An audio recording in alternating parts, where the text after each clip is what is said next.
So one of the things that's great about ghee is it lubricates the body from the inside out. So even people who tend towards dry skin, by eating ghee internally, it actually helps nourish the skin externally.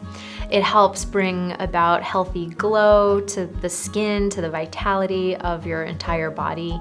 And one of the things I love about ghee is just its multi-purpose use in the kitchen. So it's safe for high heat temperatures, so I saute my veggies in it, I dress my khichiris and dals and soups with it, I put it in my tea tonics, and it's also really rare in that it's an oil that doesn't bog down the digestive fire. So in Ayurveda, it actually has this special effect of kindling the Agni when it's not in too high amounts. So your Agni is your digestive fire. So it actually helps kindle the flame of your digestive fire while also lubricating and nourishing the tissues.